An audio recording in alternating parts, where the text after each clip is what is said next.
Maplewood sits quietly in the heart of America. The town's streets are lined with old trees and tidy lawns. People wave to each other, knowing nearly every face.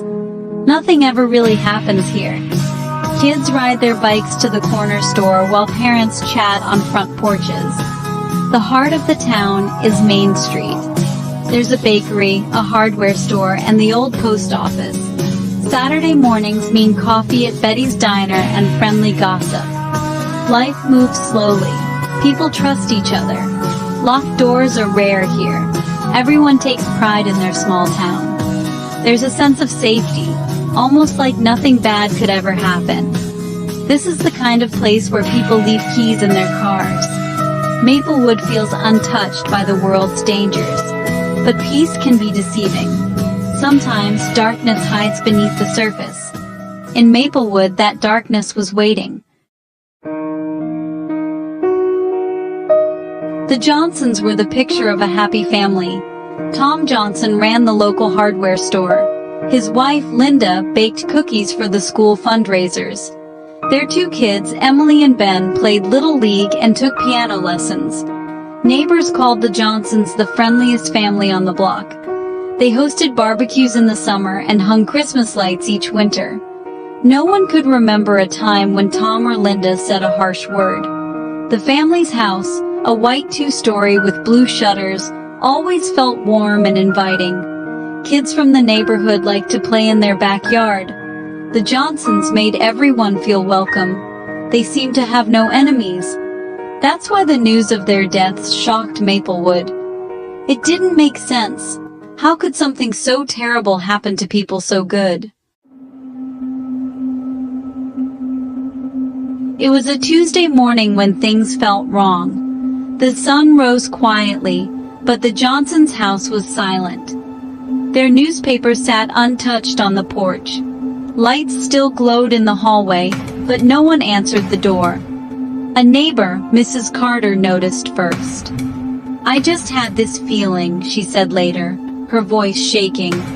"Tom always waved to me, every single morning." But on that day, the house gave nothing back. No sign of life. She called the police.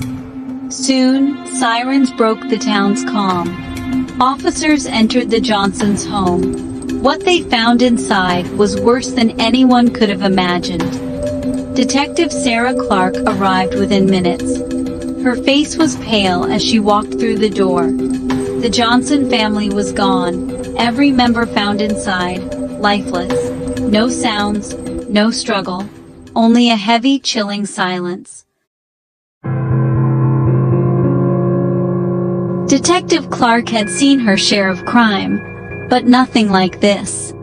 She'd spent years on the force, handling everything from petty theft to violent assaults, but the scene that greeted her tonight was unlike anything she'd ever encountered. The air in the station was thick with tension as she reviewed the initial reports, her mind already racing with possibilities. She stood in the Johnsons' living room, the familiar hum of suburban life now replaced by an eerie silence. The room was perfectly ordinary, yet something about it felt profoundly wrong. Sarah's eyes scanned every corner, searching for answers that refused to reveal themselves. The family looked peaceful, as if they'd just drifted off during a quiet evening together. There was no sign of panic, no evidence of a struggle. It was as if time had simply stopped for them, leaving behind a haunting stillness. There were no signs of violence, no overturned furniture, no broken glass, nothing to suggest the chaos that usually accompanied tragedy. Everything was in its place, untouched and undisturbed.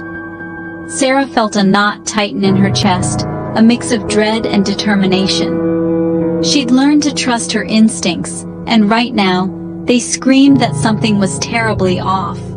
She thought about her own family, her own kids waiting for her at home. The sight of the Johnsons' family photo on the mantel made her heart ache. She couldn't help but imagine her own children's faces in that frame, and the thought sent a chill down her spine. Maplewood wasn't supposed to be this kind of place.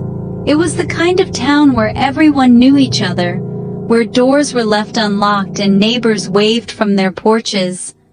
Crimes like this just didn't happen here, or so everyone believed. As she looked around, she whispered, "Why here? Why them?" The questions echoed in the empty house, unanswered and unsettling. She started her work, moving carefully from room to room, her senses heightened. Every creak of the floorboards, every shadow in the hallway felt loaded with meaning. Every detail mattered. The open window letting in the cool night air, the untouched dinner on the table growing cold, the quiet hum of the refrigerator. Each clue was a piece of a puzzle she was determined to solve. Her mind raced with questions. Who could have done this? How did they get in? Why leave everything so perfectly undisturbed? Sarah promised herself right there that she would find answers.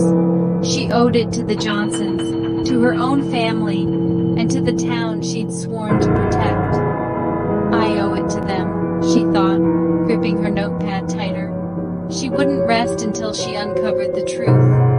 Her determination was clear, but so was her fear. This case felt different. It felt personal. And as she took a deep breath, Sarah knew that Maplewood would never be the same again.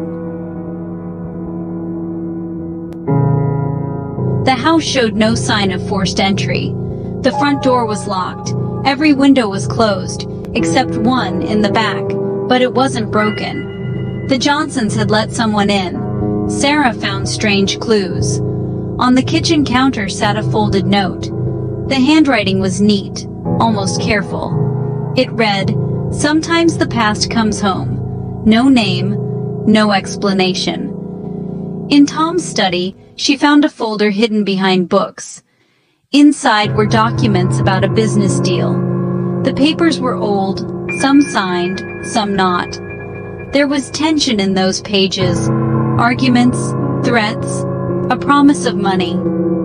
Detective Clark felt the mystery deepen. There was no obvious enemy. No one in town had a reason to hurt the Johnsons, but someone did.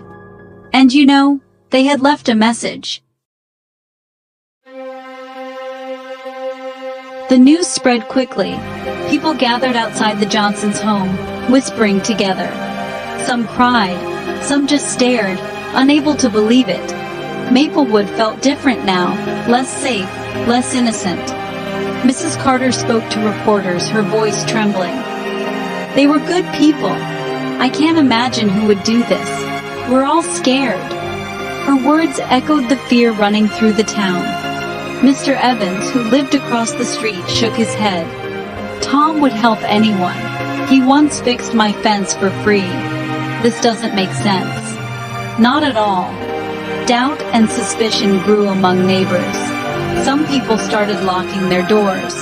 Kids didn't play in the street anymore. The Johnsons' tragedy was everyone's tragedy now. Maplewood's heart was broken. Detective Clark dug into the Johnsons' past, determined to uncover anything that might explain the tragedy that had shaken Maplewood. She pored over old case files, searching for patterns or overlooked details, her eyes scanning every page for a clue that might have been missed. She talked to friends, co-workers, and even distant relatives, asking gentle but probing questions. Each conversation painted the same picture. The Johnsons were beloved, respected, and seemingly without enemies. People spoke of their generosity, their involvement in community events, and their willingness to help anyone in need. Every story was the same. They were kind. They did nothing wrong. Neighbors recalled summer barbecues and holiday gatherings, while co-workers remembered Tom's dedication and warmth. No one could imagine why anyone would want to hurt them. But Sarah knew every family has secrets. She trusted her instincts. There was more beneath the surface, something hidden that no one wanted to talk about. She looked closer at the business deal in Tom's hidden folder, a file tucked away in a locked drawer, that seemed out of place in their otherwise open home. There were names she didn't recognize and sums of money that didn't match up. The transactions were confusing, with large amounts moving between unfamiliar accounts. It was clear Tom had been involved in something he hadn't shared with anyone. There was a falling out, years ago, with a former partner. The argument had been heated, and the partnership dissolved abruptly. The details were murky, but the bitterness lingered in old emails and terse letters. No one in Maplewood knew about it. The townspeople went about their lives, blissfully unaware of the shadows lurking in their midst. Sarah found another clue. A set of fingerprints on the back window, ones that didn't match the Johnsons. The prints were fresh, suggesting someone had been there recently, perhaps on the night of the crime. She sent them to the lab and waited, heart pounding. Every minute felt like an hour as she wondered if this would be the break she needed. Was the killer someone from outside town? Or was it someone hiding in plain sight, blending in with the community? At night, Sarah sat at her desk, reading the note again and again. The words seemed to grow heavier with each reading, their meaning twisting in her mind. Sometimes the past comes home. The words haunted her, echoing in the silence of her office and in her dreams.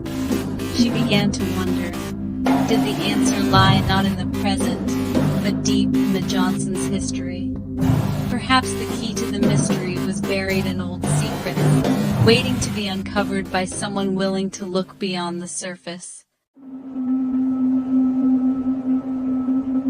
The lab results finally came back, after days of anxious waiting. Every detail had been double-checked, every sample meticulously analyzed. The tension in the precinct was palpable as the envelope was opened, the truth about the evidence inside ready to change everything. The fingerprints were a match, belonging to Mark Denning, a man from a nearby city, whose name hadn't come up before. The discovery sent a ripple of surprise through the investigation team. But Mark wasn't just a random suspect.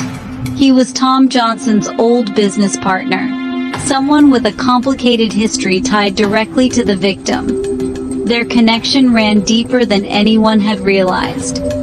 Years ago, Mark and Tom had a bitter falling out over money. Their partnership had ended in anger and accusations, leaving wounds that never fully healed. The deal they'd worked on together had collapsed, and both men walked away with grudges. Determined to get answers, Detective Clark tracked Mark down to his modest apartment on the edge of town. The air was thick with anticipation as she approached his door, unsure of what she'd find. Inside the interrogation room, Mark was visibly nervous, sweat soaking through his shirt as he fidgeted in his seat. His eyes darted around, searching for an escape from the questions he knew were coming. "I didn't hurt them," he insisted, his voice trembling. But Detective Sarah Clark pressed on, her tone unwavering, determined to get to the truth. "You were there, Mark. Why?" she demanded, her gaze fixed on him, refusing to let him off the hook. Mark hesitated, the silence stretching between them. Finally, he muttered, "Tom owed me. He promised me something, but I never got it." His words hung in the air, heavy with resentment and regret. The pain of betrayal was clear in his voice, but was it enough to drive him to violence? Suddenly, the mysterious note found at the scene made more sense. It hinted at unfinished business, at secrets left unresolved between the two men. The past, it seemed, had come home to haunt the present. Old grudges had resurfaced, casting long shadows over the quiet town. But Sarah wasn't convinced that Mark was the killer. Something about his story didn't add up. Was he telling the whole truth, or just another piece of a much larger puzzle? There were still details that didn't fit, evidence that pointed in other directions, questions that refused to be answered. Why had the Johnsons let Mark into their home that night? What really happened behind closed doors? The timeline was still murky, and motives remained unclear. Sarah felt the weight of the case pressing down on her shoulders. The entire town was watching, desperate for answers, while she searched for justice in a maze of lies and secrets. The truth was still out there, just out of reach, waiting to be uncovered, as the shadows of the past threatened to obscure it forever. Maplewood is not the same. People move more carefully now. They look over their shoulders. There's a sadness in the air, a sense of something lost. The Johnsons' house stands empty, a reminder of what happened. Detective Clark keeps working, even as weeks pass. The case is not closed. There are still questions, still secrets. The town waits, hoping for answers that might never come. Neighbors talk about the Johnsons in quiet voices. They remember kindness, laughter, and summer barbecues. But they also remember the fear that followed. Maplewood's innocence is gone. People wonder if it will ever return. The search for truth goes on. The darkness left its mark. In Maplewood, the mystery of the Johnson family remains, unsolved, haunting, and deeply felt.